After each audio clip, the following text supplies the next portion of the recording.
అదేవిధంగా బీజేపీ నుంచి సీనియర్ నాయకులు, అదేవిధంగా సీనియర్ జర్నలిస్టు కప్పర ప్రసాద్ గారు కూడా ఉన్నారు. మలయాద గారు, మీ దగ్గరికి వద్దాం. ఏంటి కవిత గారి ప్రసంగం చూస్తే ఏమనిపించింది? ఆమె భావోద్వేగానికి లోనైంది, ఏమైనా ఫీల్ అవుతున్నారా? నిజంగా నా కవిత ఇంత ఇబ్బంది పడ్డారా బీఆర్ఎస్ పార్టీలో ఈ 10 ఏళ్ళు అని అనుకుంటున్నారా? ఇందులో ఆమె మాట్లాడిన దాంట్లో వాస్తవం ఉందంటారా? గతంలో మాట్లాడిన దానికి నిన్న మాట్లాడిన దానికి పూర్తి విభిన్నంగా మాట్లాడారు. గతంలో మాట్లాడినప్పుడు కేసులు జరిగినప్పుడు పార్టీ నాకు అండగా ఉంది, కేటీఆర్ రామన్న నాకు అండగా ఉన్నాడు, హరీష్ అన్న అండగా ఉన్నాడు అని చెప్పేసి వారే మీడియా ముందు చెప్పిన సందర్భాలు ఉన్నాయి.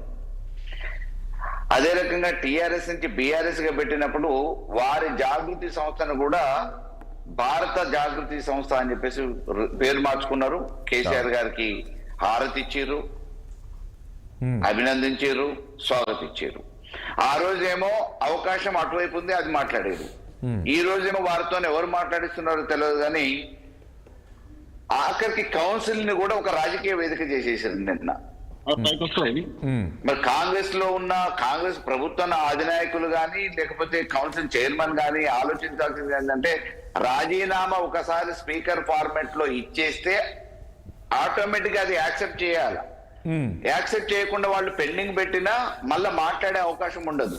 కానీ మాట్లాడిన దానికి రాజకీయంగా వాళ్ళు ప్రస్తావించడానికి ఒక వేదిక చేశారు, రాజకీయ వేదిక చేశారు. కౌన్సిల్ ఎప్పుడు ఏది పెట్టినా చట్టాల గురించి మాట్లాడతాం, లేకపోతే ప్రజల సమస్యల కోసం మాట్లాడతాం.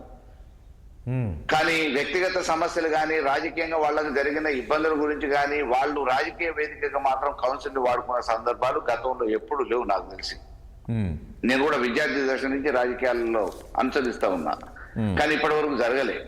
ఎవరు చెప్పినా ఇంతకుముందు నాగిరెడ్డి గారు చెప్పినా, నారాయణ గారు చెప్పినా, ఎవరు చెప్పినా రాష్ట్రంలో అప్పుడు జరుగుతున్న వివక్ష మీద, ఇబ్బందుల మీద వాళ్ళు రాజీనామా సమర్పించి వెళ్ళిపోయారు తప్ప దాని మీద మాట్లాడింది తప్ప వ్యక్తిగత విషయాలు కానీ రాజకీయ విషయాలు కానీ మాట్లాడలేదు. ఈ రోజు ఒకటి మలయాదవారు నేనేమంటా, ఇప్పుడు సపోజ్ బీఆర్ఎస్ పార్టీలో ఉండే వేరే నాయకులు ఎవరన్నా మాట్లాడితే సరే, పార్టీ వీడిన తర్వాత మాట్లాడితే సరే అది రాజకీయ విమర్శలు, పార్టీ నుంచి సస్పెండ్. కానీ ఇక్కడ పార్టీ అధినేత సొంతం కూతురు, ఆమె కేసీఆర్ సొంత కూతురు కదా, ఎంతో ఆ రోజుల్లో ఏ రకంగా ఉద్యమ సమయంలో కష్టపడ్డారో అదని తెలుసు. ఆమె ఎంత ఆవేదన చెంది ఉండింటే ఈరోజు ఆమెకు తెలుసు మా నాన్నను ఈ రకంగా విమర్శిస్తున్నాను. ఎవరు కూడా కూతురు ఆ స్థాయిలో విమర్శ చేయరు. ఈరోజు నేరుగా పేరుతో టార్గెట్ చెప్పిన, అసలు పీకింది ఏం లేదు, 10 ఏళ్ళు మీరు వీకింది ఏం లేదన్న విధంగా చెప్పింది. ఆ విషయం కూడా మాట్లాడింది అసెంబ్లీ. ఎవరు మాట్లాడరు కదా నిజం లేకుంటే. మీరు గమనించాల్సిన విషయం ఏంటంటే, నిన్న మొన్నటి వరకు నా తండ్రి మీద నాకు గౌరవం ఉంది అవును అని చెప్పాను. నేనే చెప్పాను కదా, మా నాన్న దేవుడు, చుట్టుపక్కల ఉండే వాళ్ళంతా. నిన్న మొన్నటి వరకు ఆ మాటలు చెప్పిన ఆవిడ నిన్న అసెంబ్లీ కౌన్సిల్కి వచ్చిన తర్వాత దయం ఎట్లయిండు, ఏం బీకిరు అని అంటే బహిరంగంగా వారిని పట్టుకొని నాన్నను పట్టుకొని అన్నట్టే కదా. అంతే కదా. మరి నిన్న మొన్నటి వరకేమో నాన్న దేవుడు లెక్క కోపడ్డాడు, నిన్న దయం లెక్క ఎందుకు కోపడ్డాడు? దీని వెనక ఉన్న శక్తి ఏంది, అదృశ్య శక్తి ఏంది? నిన్న అసెంబ్లీలో మాట్లాడిన, కౌన్సిల్లో మాట్లాడిన అన్ని విషయాలు రోజు బండి సంజయ్, కిషన్ రెడ్డి, ఇక్కడ రేవంత్ రెడ్డి, పిసిసి ప్రెసిడెంట్ మాట్లాడే మాటలే వీరు నోటి నుంచి వచ్చినాయి. నిన్న కొత్తగా ఏమొచ్చినాయి? వారి రాజకీయ భవిష్యత్తు కోసం మామూలుగా మాట్లాడితే ఏ రాజకీయ పార్టీలో ఉండవండి ఇబ్బందులు? ఇప్పుడు నేనేమంటా, బీఆర్ఎస్ లో నాకు అనేక ఇబ్బందులు జరిగినాయని కవిత గారు అంటున్నారు.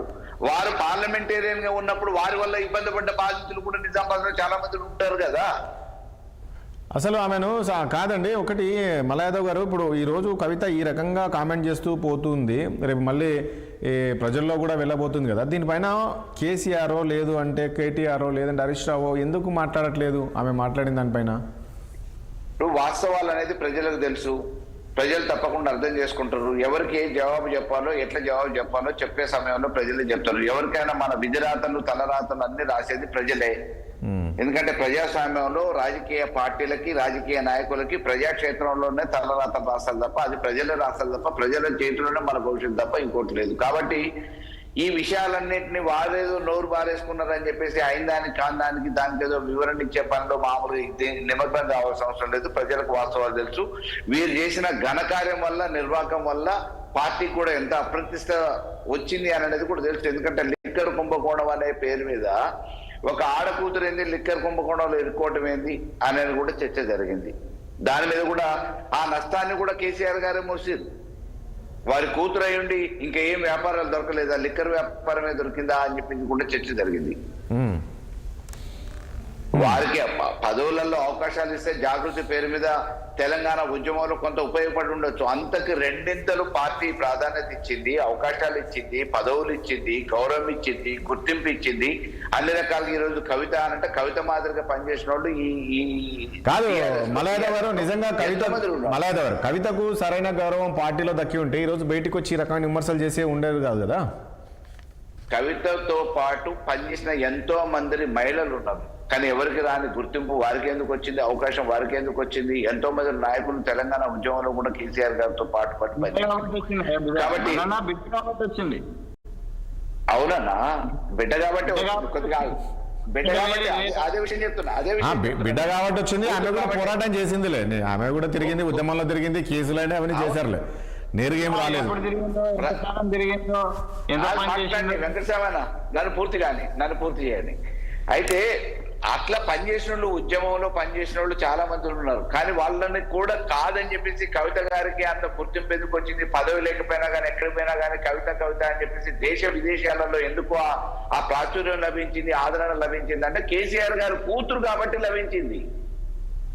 మరి వారికి ఆ గుర్తింపు పదవులతో సంబంధం లేదు, ఇలా రాజకీయాలతో కూడా సంబంధం లేదు. కేసీఆర్ గారి ఒక ఉద్యమకారుడి కూతురుగా ఆ గౌరవం గుర్తింపు చాలు. వారు ఎందుకు ఆశపడుతున్నారో, ఏం ఆశపడుతున్నారో, ఇంకా వాళ్ళకి ఉన్న ఆలోచన ఏందో తెలియదు. కానీ కవిత గారికి డెఫినెట్ గా ఈ రోజు అనవసరంగా తప్పటడుగు చేసిరు అనే భావన అయితే నాకుంది. తప్పటడుగు చేసిరు. ఓకే, రాజకీయాలలో ఇటువంటివి చిన్న చిన్న వర్గ విభేదాలు ఉంటాయి, చిన్న మామూలుగా ఇబ్బందులు ఉంటాయి. ఆ ఇబ్బందుల్ని అధిగమించడమే రాజకీయం. తప్పకుండా వారి మేధస్తోనే అధిగమించాలి. ఎవరికుండవు? కేసీఆర్ గారు ఉన్నప్పుడు కేసీఆర్ గారికి లేవా ఇబ్బందులు? ముఖ్యమంత్రులు ఉంటాయి, ఏమి ఇబ్బందులు లేకుండా ఉంటాయి. ఇలా రేవంత్ రెడ్డి గారికి లేవా? ఆయన సీట్లో కూర్చుంటే కుర్చీ అనేది ముళ్ళ కంచె కాదు. మళ్ళీ ఒక పాయింట్ ఇక్కడ, మీరేమో ఈ 10 ఏళ్ళు మేము అసలు బ్రహ్మాండం చేసాము, అసలు మామూలుగా చేయలేదు, ఏ రకంగా అభివృద్ధి చేశాము అని మీరు చెప్తున్నారు. కవితనేమో నిన్న మొత్తానికి అసలు ఏం చేశారు, ఏం చేయలేదు, 10 ఏళ్ళు మొత్తం సర్వనాశనం చేశారని చెప్పేసి ఆమె చెప్తూ ఉంది. అసలు ఎక్కడ ఈ ఉద్యమ స్టాచ్యూగా నుంచి సెక్రటరీ వరకు టోటల్గా అవినీతి అని, అంటే నేరుగా కేసీఆర్నే టార్గెట్ చేసింది, ఎందుకంటే ఆయన ముఖ్యమంత్రి కాబట్టి.